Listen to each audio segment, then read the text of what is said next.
Hello, I'm Willie from the Ozarks, and we're ready for our July 28th lesson, 2022, in A Course in Miracles Workbook for Students from the original edition, Lesson 209, which is a review of Lesson 189. I am not a body, I am free, for I am still as God created me. I feel the love of God within me now. I feel the love of God within me now. The love of God is what created me. The love of God is everything I am.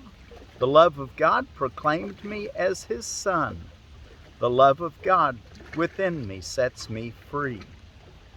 I feel the love of God within me now. Do you feel the love of God within you now? You feel that appreciative, energizing freedom from all pain and sin and sickness? I feel the love of God within me now. I am not a body, I am free, for I am still as God created me. Let's hear it again. I feel the love of God within me now. The love of God is what created me. So you're a love being. You're created in the image of God. So you're a love being. The love of God is everything I am. The love of God proclaimed me as His son or daughter. The love of God within me sets me free. The love of God within me sets me free. I feel the love of God within me now, and I can't emphasize enough about how we want to work with our feelings. Don't let just the mind guide you.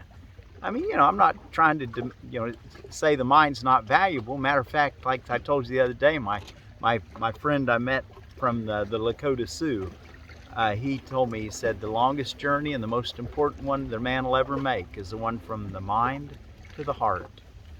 All right? Well, that's what you want. You want to feel the love of God within you now. Let it guide you. Feel that peace. Feel that joy and the love. I feel the love of God within me now. The love of God is what created me. The love of God is everything I am. The love of God proclaimed me as His Son. The love of God within me sets me free. I feel the love of God within me now. I am not a body, I am free, for I am still as God created me. And I'm sitting here on the shores again of Lake St. Clair up in Harrison Township, Michigan. And let's see, let's go take a look in our text reading.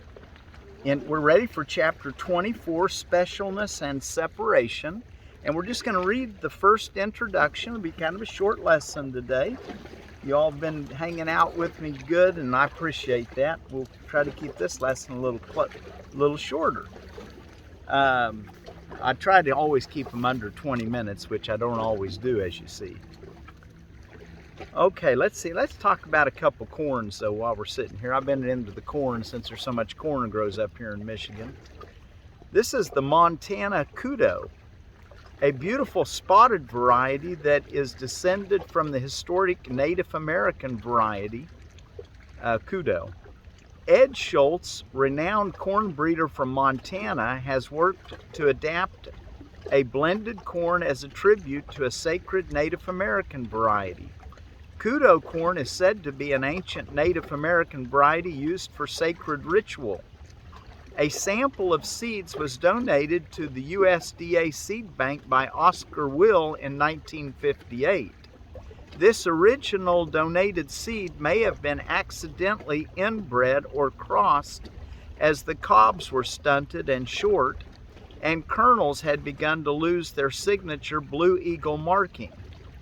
Ed is a far northern grower who has worked to create beautiful and early maturing corn like Atomic, Orange, and Papa's corn. He received a sample of seeds from the USDA and has worked for over 5 years to adapt it to his northern region and to create longer cobs. He reports that this variety has long, slender ears and beautiful blue-spotted kernels. To achieve this variety, he bred true Cudu corn with a small percentage of Papa's white corn.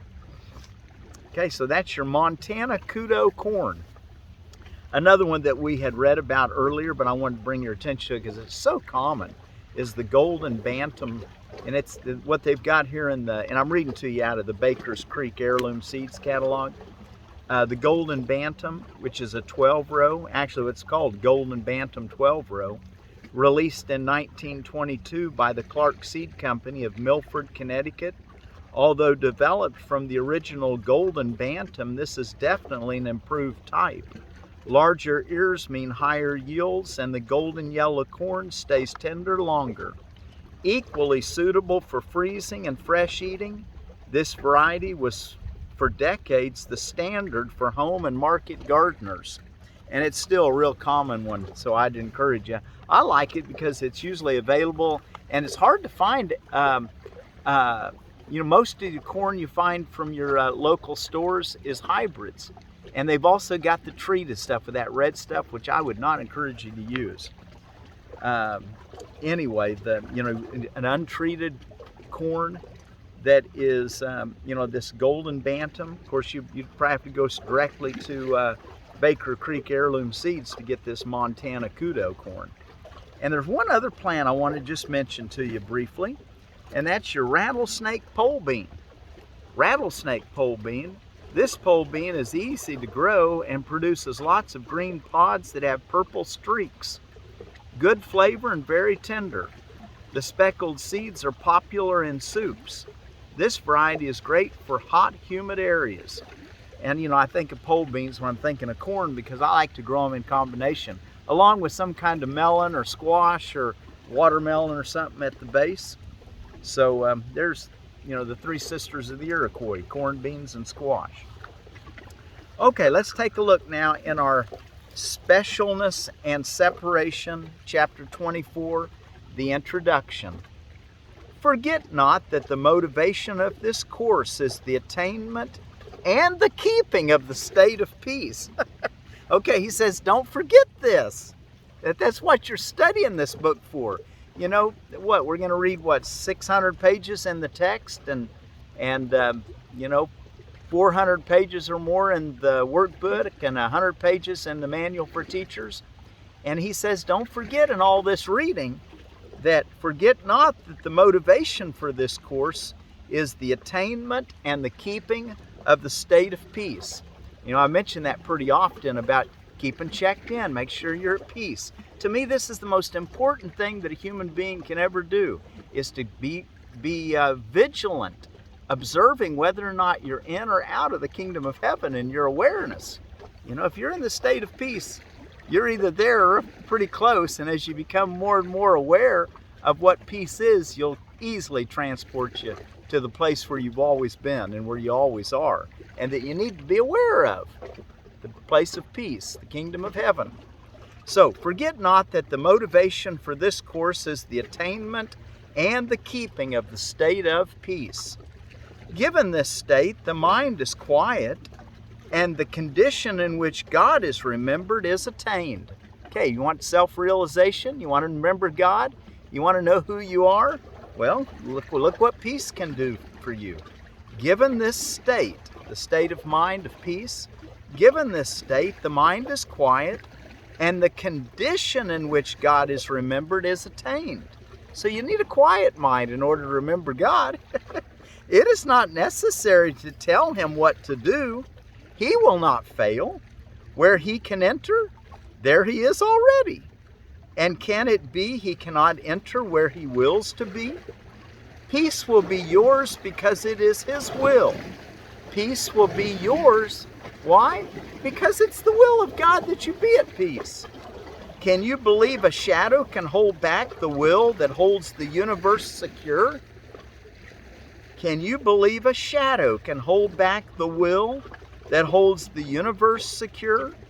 God does not wait upon illusions to let him be himself, no more his Son. They are. And what illusions that idly seems to drift between them has the power to defeat what is their will. And what illusion that idly seems to drift between the Father and the Son, between them, has the power to defeat what is their will. Their will is that you be at peace, just as you were created, that you feel the love of God within you now. That's God's will. And what shadow could take that from you? To learn this course requires what? Willingness. To learn this course requires willingness to question every value that you hold. To learn this course requires willingness to question every value that you hold. Not one can be kept hidden and obscure, but it will jeopardize your learning. No belief is neutral. They all have an effect, don't they? Thoughts have effects. Beliefs have effects. Everyone has the power to dictate each decision you make. For a decision is a conclusion based on everything that you believe. Well, that's neat to know.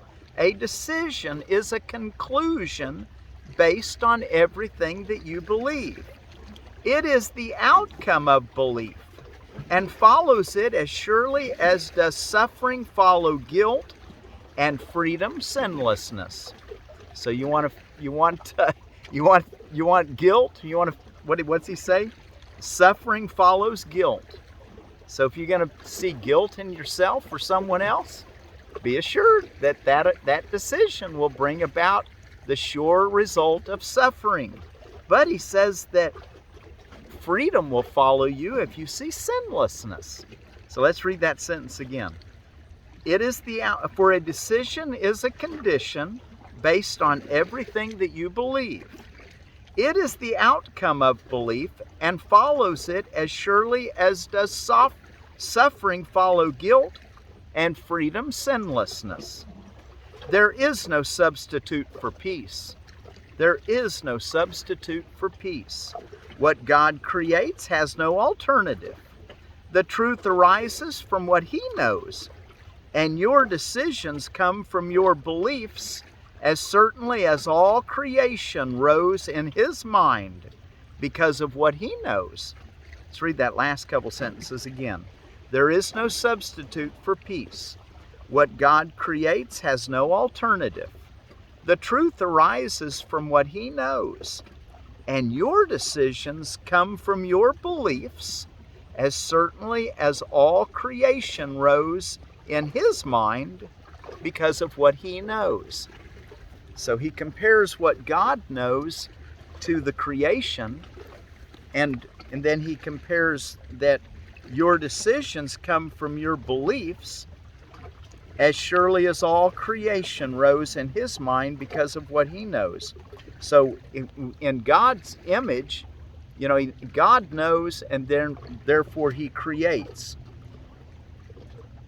You believe, and that's what you think you know, and that's what that's your decisions come from your beliefs.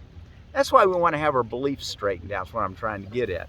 We want our beliefs in harmony with God so that our outcomes will be those happy ones of sinlessness. When you hold the belief that sin is real and that its consequences are real, then you'll reap that kind of a life. And he's starting to let us to see that what is of sin can be forgiven. And it's recognizing that it's an illusion because it's not love.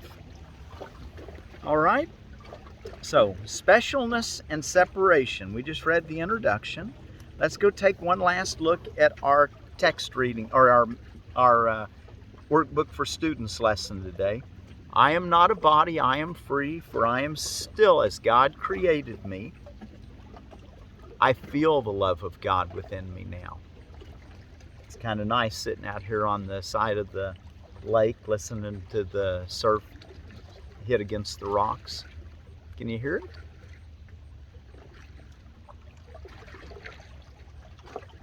I feel the love of God within me now.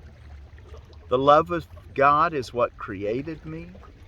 The love of God is everything I am. The love of God proclaimed me as His Son. The love of God within me sets me free. I feel the love of God within me now. Thank you all so much for joining me. Until tomorrow, tell yourself often, I am not a body, I am free, for I am still as God created me. I feel the love of God within me now. The love of God is what created me. The love of God is everything I am. The love of God proclaimed me as His Son. The love of God within me sets me free.